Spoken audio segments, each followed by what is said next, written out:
Ruby Renshaw is 20 years old and an entrepreneur. Ruby's trying to break into the music festival business as a promoter. She has a great idea for a new music festival. It involves a battle between disco and folk music. It'll be called DF Winterfest. Ruby contacts some people in the industry. and discovers the perfect property in a small rural town just outside the city.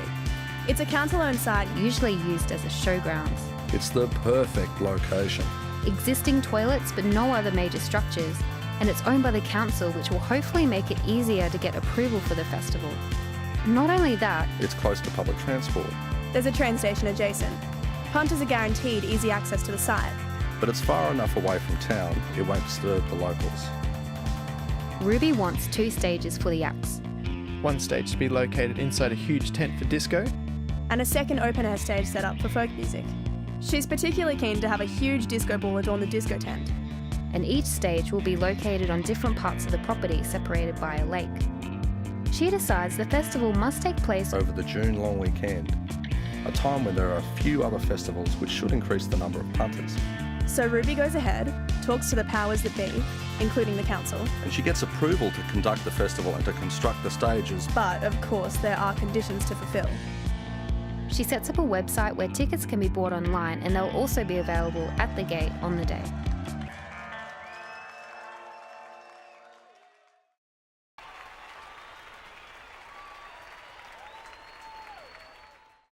So, it's the first day of Ruby's Music Festival. Eager music lovers decked out in peasant skirts and disco sequins. Queue at one gate to buy a ticket, Now, the ticket itself is a little coloured tab of paper. with the music festival logo and date. on the back of the ticket is a sentence in small type saying, This ticket is issued subject to the promoter's terms and conditions. A number of standard terms and conditions of entry are printed on a sign on the wall behind the ticket seller.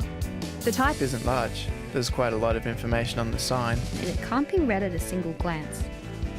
It contains an exemption from liability. Archie Arbuckle queues impatiently at a gate. He's very keen on the band Death by Disco. He hurriedly buys a ticket. jamming it into his pocket and rushes toward the disco stage. Archie doesn't stop to read the terms and conditions on the wall, and he moves Down to the very front of the crowd where his idols come on stage. Now, at first, Everything goes well. Punters are enjoying themselves, dancing and singing along. In a rush of enthusiasm, Archie jumps on the stage. gracefully eluding the security guards who try to grab him. He then leaps off the stage into the crowd and surfs. He bounces from hand to hand back into the body of the crowd. Archie, worried that he is about to lose his prime position, struggles to get free. The crowd is momentarily distracted by events on stage.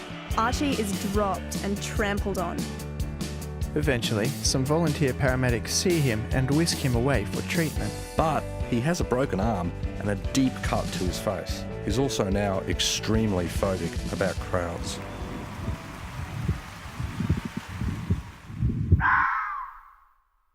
At another gate, Rodney Stevens queues for entry. Now, he's bought his ticket online through the music festival's homepage. While the homepage Did have a link to the terms and conditions of entry into the music festival, Rodney was able to buy his ticket without accessing them. at the gate for prepaid ticket entry, there is no sign displaying the terms and conditions. Rodney has a great day watching some of his favourite bands. His final stop is the disco tent, where a medley of 70s disco hits is playing. He heads for the dance floor and starts doing the hustle underneath the giant disco ball. Now, with all the foot stomping, The disco ball is jarred loose from its mouldings and falls onto the centre of the dance floor. hitting Rodney, he is severely injured. It's later found that an employee failed to properly secure the disco ball.